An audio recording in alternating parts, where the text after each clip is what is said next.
kulanti wacan oo xiise iyo xamaasad leh dhammaantiinba akhyaarta hawada naga daawanaysay kusoo dhawaada telefishinka East African TV oo aydan sidoo kale ka daawataan telefishinka caalamiga Somali Channel oo saldhigiisu yahay wadanka boqortooyada Ingiriiska magaalada London. dhammaantiinba caruur iyo iroole mudane iyo marwooyin waqti walba barnaamijkan aad nasiib aad u heshaan dhammaantiinba waxaan idin kusoo dhawaada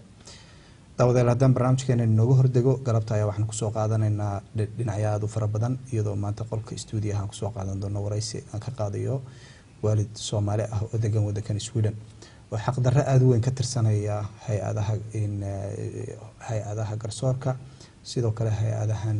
mujtamaca ee loo yaqaan socialka waxaana barnaamijkeenaas oo maanta ah barnaamijka laf dhabarta inoogu xigi doona warbixinihii wadankan aan idinka haynay sidoo kale waxaan ka maqnayn dhinaca madadaalada intiina kale ee barnaamijkan oo runtii in telefishinka Somali Channel iyo East African TV ka baxa inta uu dhaafo waxaad ka daawan kartaan telefishinka tvsle.net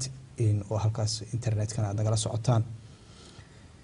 daawadayaasha qiimaha iyo qaayaha leh intaanan u gelin hordhaci ama barnaamijkeena hadiyo goor aad nooga barateen ee ku saabsan arrimaha jaraa'idka waxyaabaha qoraan waxaan jecelahay martida maanta maadaama ay studio hadda waqtigan xaadirka ay la joogaan in aan barnaamijkeena aan ku soo qaadano hadaba hooyo Aamina Daawud iyo Ibraahim Cali oo degan wadankan Sweden magaalada Stockholm xaafadda loo yaqaan Maashta ayaa dhawaan waxa ku dhacday arrin naxdin iyo argagax leh ka bacdi markii laba caruur oo ay dhaleen in si markaa waa sida waalidku ay noo sheegeen aan sharciga waafaqsanayn caruurtoodii looga qaaday oo aanay hadda wali alankaana aanay ogeyn meel ay ku sugan yihiin laba wiil oo ay dhaleen oo midna uu yahay 7 jir halka inanka kalena uu yahay 5 jir haddaba familiga oo guud ahaan 4 caruur isu leh oo inan 13 jir ah oo ay dhaleen iyo inan yar reerkii ay hadda ay gacanta ku haystaan ayaa waxyaabaha ay reerkan ka cabanayaan waxa kamida xaq darrada ay kula kaceen hay-adaha wadankan Sweden siiba xaafadda ay degan yihiin socialka oo gacanta arintaas ay ugu jirto sidaad ka warqabtaan waxa soo noqnoqota had iyo goor wadamada Yurub dadku marka ay joogaan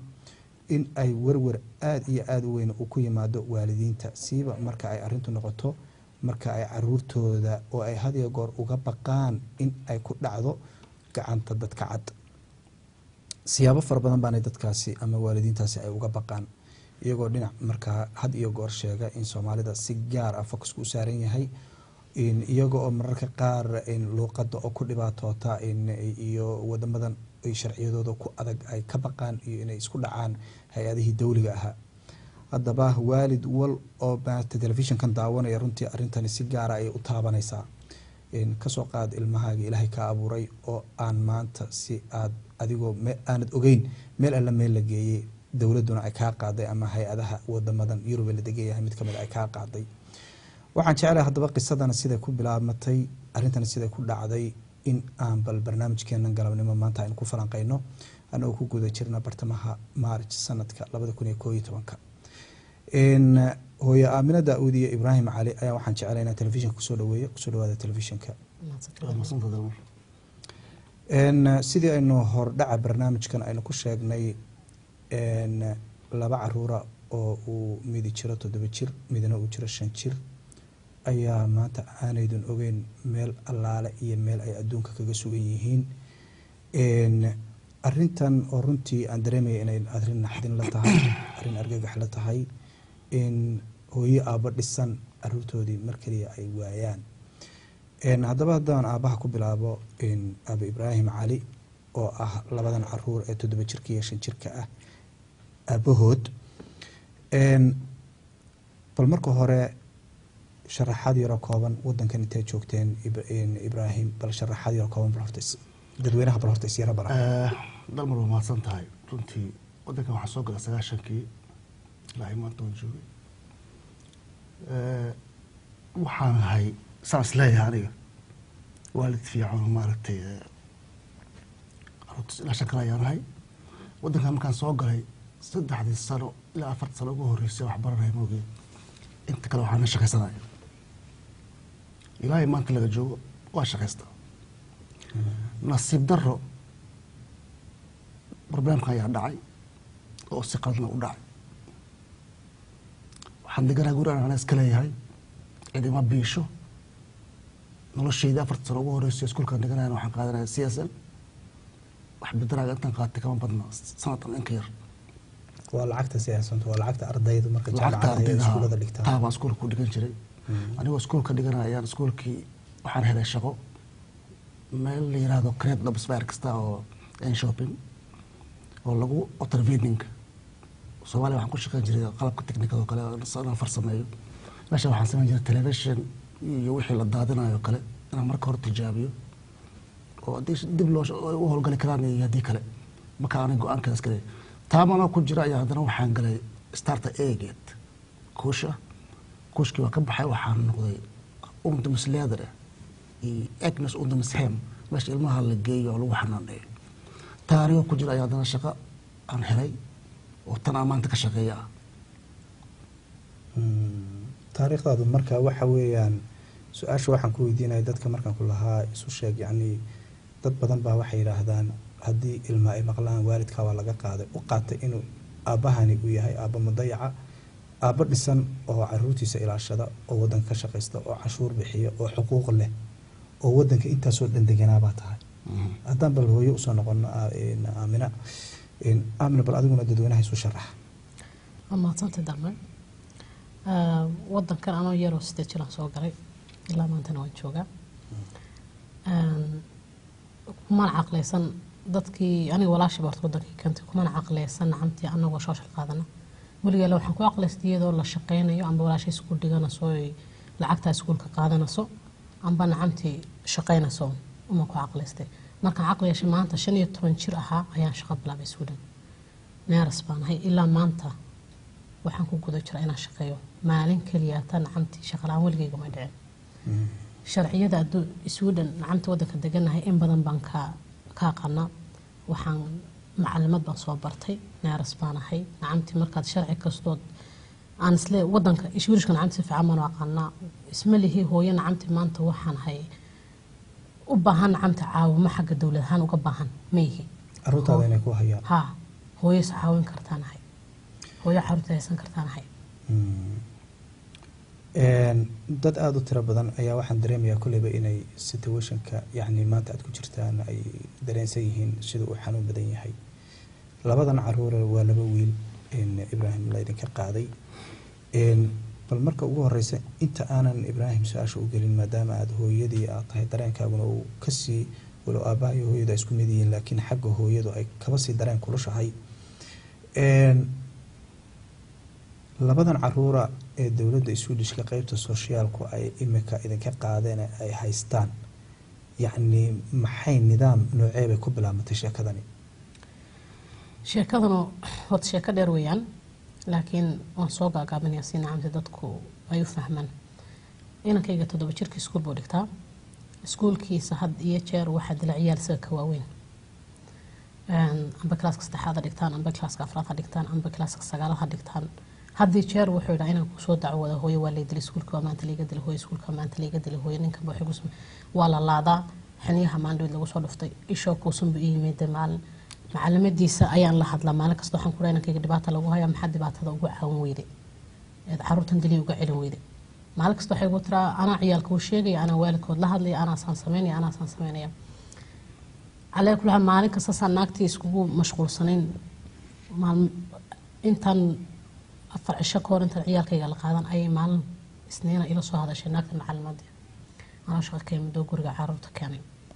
aabahood shaqo ku maqan yahay mase waxay ugu tiri Aamina macallimadii inankaagaan ahay waxaan rabaa inaan kuu sheego maanta inankaaga in iskuulka lagu dilay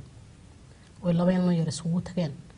taasna waxay tahay inay iskuulka mobbing kaga hayaan inankaaga oo lagu dilo marka inta ay ugu tiri hooyo kasta way dareensan kartaa marka lagu dhaay inankaaga mobbing baa iskuulka laga hayaa say dareemi karto takoor baa lagu hayaa waxaan ku xanaaqay naagta macallimada waxaan ku yiri inankayga haddaad ogsoon tahay caruurkooda inay dilayaan oo ma horna kugu sheegay maalin kasta kuu sheego maxaad arrinta wax uga qaban weyday hadal bay kan arrinta wax kama qaban kartaa san ma qaban karo waxaan ku yiri arrinta iskuul baad dhigataa dad baa mas'uul ah jiro adigu aad la nacamta shaqada ku siiyay maxaad dadka uga sheeg weyday maxaad nacamta macallimiinta kale ula kaashan weyday maxaad wuxuu u sameeyay weyday inta inankayga dhibaato uga qaban laada wala soo keenay waalidiinta kuwa dilay kuwa naga kale على كل حال هذا اللي أنا كود أن ناقتي سان سوها سنة مركز دم بحي وتري waxaan sameeyay ma kama garanayo maxaad rabtaa inaan sameeyo waxaan ku waxaan rabaa inaad haddii aad sida ugu dhaqsiya badan inankayga wax uga qaban weydo baan ku bari wax marka la gaadho adiga iyo iskuulka labadiinaba waan soo dacweynayaa markaan soo naagtii intii markaygu aan ku yidhi waxay ku tiri isug markaan waxoogaa sugay malaa maaqan waqti waxbay soo eeganaysa waxay ku tiri wiiga dambe fasax baa la gelayaa oo wiiga haddaan soo dhaafnay isniinta ugu horeysa marka fasaxa laga soo noqdo adan adiga iyo waalidkii ilmaha dhalay kale ee inankaaga dila ayaan ballan idila sameynaya waxaan ka wada hadlnaa sababta inankaaga u dilaan iyo sababta waxaan laydinku sameeyo sidii baan ku kala tagnay naagtii subaxii dambe inankayga iskuul buu tagi lahaa wuu soo toosay xumad buu la soo toosay cuna xanuun gurigii buu joogay labadaba sheekadan nacamtu waxay tahay subaxii waxaan sheekada hadda ku keenay isku keenuu na dacweeyey iyagaa isku cadeeyey waxay ku keeneen maalin dhawidan la kulanay kuwa bahalka waxaan ku nidhi maalinta ugu horeysa iskuulka tagtaanba maanta dilmaa qaadanaysan bay ahayd maya bay yidhaahdeen inaan koo xanuunsan inaan iskuulka tagnay macnaheedu waxay tahay maalintii inankaygu wuxuu xanuunsanayay maalintan 3 cisho iyo maalintii la qaadanayay ka horeysay talaado iyo arbaca iyo khamiis bay ahayd oonaan guriga ku hay macnaheedu waxay tahay markii ay inanku xanuunsanayay baa la wacay dadkan oo leeyahay inanka yar soo doonta inanka yar guriga joogay calaa kula 3 cisho maanta jimcaha iskuulkii aan geeyay iskuulkii buu tagay inanka yar baa waxay yidhaahdeen sida yidhaahdeen waxay dhahaan naag baa na soo wacday oo tiri inanka yar soo doonta inan iskuulkii bay tageen inanka yar ama la wareystay inanka yar calaa kula xaal waxay sheekada hadda igu haystaan waxay tahay inanka yar wuxuu yidhi waana la dilaa hooyii aabaa gurigan ugu dilaa anigii inan yaroo kale doogiska dhigta oo walaalnahay maqasho jirka waxa dhan ee aruurtaas imika ay ku maqantay waxay tahay oo kaliya in ay ilmahaas uu yiri waalidkii baa idila kabacdina hadalkii ilmaha ay dhageysteen ayagoo ilmaha wax dhaawac ku leen aan jirkooda markii maxkamadda aan tagnay farmaalkan sareetanka waxa la su'aalay carruurtu wax dhaawac ma leedahay waxay yiraahdeen may maxaad markaa u qaateen waxay yiraahdeen hanso maxaa la yirka yar maxaad ku qaateen marka hanso wixii dhan hanso bay noqotay runtiina aniga dalmar wadankan muddo badan baan joogay yani turjumaan waa sharci badan waa ka qayb galay oo dad ama sharci loo haysto waxyaabo noocaas ah tan hadda anigaan ku sugannahay maanta inta sano wadanka joogay maanta waxaan ogaaday inaan wadankan sharci qofka ajnabiga ah badbaadinay inuusan jirin waayo marka ugu horeysa carruurteyda waxaa lagu qaatay si kidnapping oo kale ah afduub aniga ma joogin shaqaan ku maqnaa hooyada shaqay ku maqnayd carruurta iskuulka laga qaatay 3 saacadood kadib marka carruurta dhar la'aan ka haysteen ay hooyada soo waceen carruurta dhar ma haystaan lama weydiin wax cudur ay qabaan carruurta yar asma lahaa neef buu qab lama weydiin carruurta caafimaadkooda siduu yahay taa markay dhacday 3 maalmood jimcihii bay qaateen sabtidii ayayna soo waceen ayagoo le kayar muxuu caafimaadkiisa sugaya muxuu qabaa meel waxay geeyaan xayawaan